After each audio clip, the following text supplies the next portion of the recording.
ৰূপৈঘাট সমষ্টিৰ যুৱ পৰিষদৰ সমিতিৰ সভাপতিৰ দায়িত্ব পাই উৎফুল্লিত সভাপতি যুৱ নেতা ইদ্ৰিছ আলীয়ে বিগত দিনত ৰূপৈঘাট সমষ্টিত অসম গণ পৰিষদৰ ভেটি শক্তিশালী কৰিবলৈ সক্ষম হয়।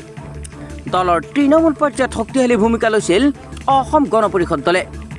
তেখেতৰ কামৰ প্ৰতি সন্তুষ্ট হৈ পুনৰাই যুৱ পৰিষদ সমষ্টিৰ সভাপতিৰ দায়িত্ব অৰ্পণ কৰে। যুৱ নেতা ইদ্ৰিছ আলীয়ে দায়িত্ব পাই সংবাদ মাধ্যমৰ আগত মন্তব্য প্ৰকাশ কৰি অগপতলৰ সভাপতি অতুল বৰা, কেশৱ মহন্ত আৰু নগাঁও জিলা সভাপতি মণিমাধৱ মহন্তক ধন্যবাদ জ্ঞাপন কৰে। আগন্তুক দিনত দুগুণ উৎসাহেৰে দলীয় কাম কৰিব। অহা 2026 চনৰ বিধানসভা নিৰ্বাচনত যদি ভাল প্ৰাৰ্থী দিয়ে 99% গেৰাণ্টি দিলে যুৱ নেতাজনে বিজয়ৰ পতাকা উৰাবলৈ সক্ষম হ'ব। যুৱ নেতাজনে অসমৰ বিভিন্ন ঠাইত দলৰ হৈ প্ৰচাৰ কৰা পৰিলক্ষিত হয়। তাৰ মাজতে উপ নিৰ্বাচনত ধুবুৰী গৈ দলৰ হৈ প্ৰচাৰ চলাইছিল, সামাজিক মাধ্যমত প্ৰচাৰ হৈছিল। যুৱ নেতা ইদ্ৰিছ আলীয়ে দিনে ৰাতি একাকাৰ কৰি অসম গণ পৰিষদৰ হৈ কাম কৰে। উল্লেখ্য যে ইদ্ৰিছ আলী এজন অগপতলৰ সৎসাহসী আৰু শক্তিশালী নেতা।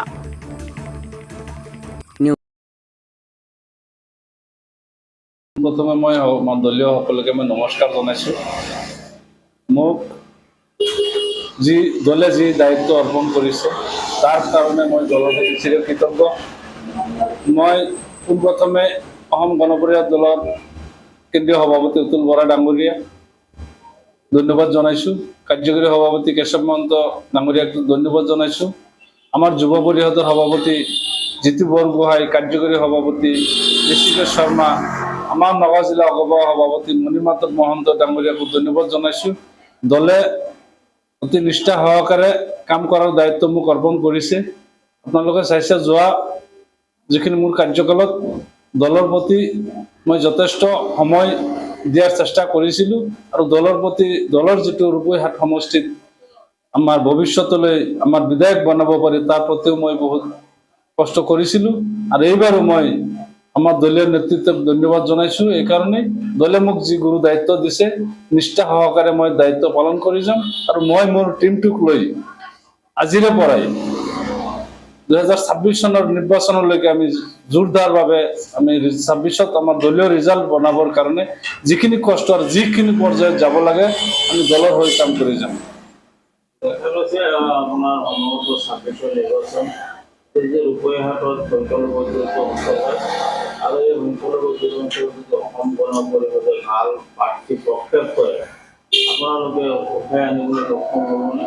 চাওক, এই পঞ্চায়ত নিৰ্বাচনত আমাৰ যিখিনি অভিজ্ঞতা হৈছে, ৰূপৈঘাট সমষ্টিত 23টা পঞ্চায়ত আছে। 23টা পঞ্চায়তত আপুনি যদি নিৰ্দলীয় আৰু অসম গণ পৰিষদৰ ভোট একলগ কৰে তেতিয়াহ'লে কিন্তু আমি 26ত জয়ী হোৱাটো নিশ্চিত। কাৰণ কিছুমান জেগাত বিজেপি কেণ্ডিডেট আছিলে, বিজেপি প্লাছ নিৰ্দলীয় প্লাছ কৰিলে কিন্তু কংগ্ৰেছৰ কেণ্ডিডেটজন ফেল কৰা হয়। আমাৰ এই অসম গণ পৰিষদ দলৰো চেম তেনেকুৱাই কিছুমান পঞ্চায়তত নিৰ্দলীয় আৰু যদি অসম গণ পৰিষদৰ ভোট আমি একলগ কৰোঁ তেতিয়াহ'লে তাত কংগ্ৰেছৰ প্ৰাৰ্থী ফেল হয়। কিন্তু আমাৰ 4টা জিলা পৰিষদ অসম গণ পৰিষদে 2খন জিলা পৰিষদ আমাৰ দলৰ প্ৰতীকত আমি খেলিছিলোঁ আৰু 2টা জিলা পৰিষদে নিৰ্দলীয় নথকা হ'লে বা নিৰ্দলীয় ভোটটো আমাৰ প্লাছ হ'লে কিন্তু আমি জয়ী হ'লোহেঁতেন। বেছি ভোটত নহয়, অলপ ভোটত আমি হাৰিবলগীয়া হৈছে। 26ত এই ভোটৰ পেটাৰ্ণত যদি আমি 26ত নিৰ্বাচন খেলোঁ আৰু দলে যদি এজন শক্তিশালী প্ৰাৰ্থী প্ৰক্ষেপ কৰে নিশ্চিতভাৱে আমি 2026ত আমাৰ ৰূপৈঘাট সমষ্টি আমি দলক দিব পাৰিম আৰু দলীয় বিধায়ক বনাবলৈ আমি সক্ষম হ'ম। এটা সময়তো আপোনালোকৰ ৰূপৈঘাট সমষ্টিৰ পৰা অগপৰ প্ৰাৰ্থী চব পাছ কৰিছিল না? হয়। অসম গণ পৰিষদৰ আপোনাৰ সমষ্টিত বহুতখিনি ভেটি আছে না? নিশ্চয় আছে। ৰূপৈঘাট সমষ্টি নগাঁও জিলাৰ ভিতৰত ৰূপৈঘাট সমষ্টিত অসম গণ পৰিষদ দলৰ ভেটি আগতো আছিলে, এতিয়াও আছে আৰু ভৱিষ্যতেও থাকিব।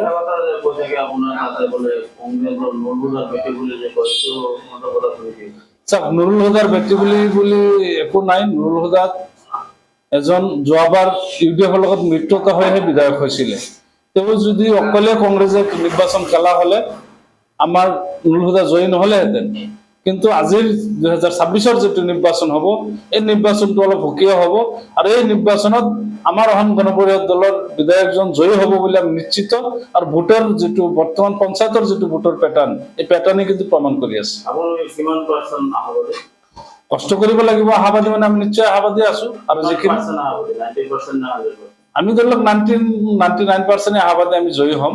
কাৰণ আমি কষ্টৰ ফল আমি নিশ্চয় ৰাইজে আমাক দিব আৰু ৰাইজেও ইয়াৰ মানে যিখিনি কষ্ট কৰিব লগা হৈ আছে ৰাইজেও কষ্ট কৰি আছে মানে ভাল প্ৰাৰ্থী প্ৰক্ষেপ কৰিলে আপোনাৰ 100% নিশ্চয় নিশ্চয় যদি আমাৰ ৰূপহী সমষ্টিত দলে অসম গণ পৰিষদ দলৰ যদি একদম শক্তিশালী এজন প্ৰাৰ্থী প্ৰক্ষেপ কৰে নিশ্চয় আমি জয় কৰাবলৈ সক্ষম হ'ম আপোনাৰ ভৱনাটো কি আছে মোৰ নাম ইদ্ৰিছ আলী আহমেদ বৰ্তমান আপুনি কোনটো পদত আছে মই অসম যুৱ পৰিষদ ৰূপহী সমষ্টিৰ সভাপতিৰ দায়িত্বত আছো news desk report detox any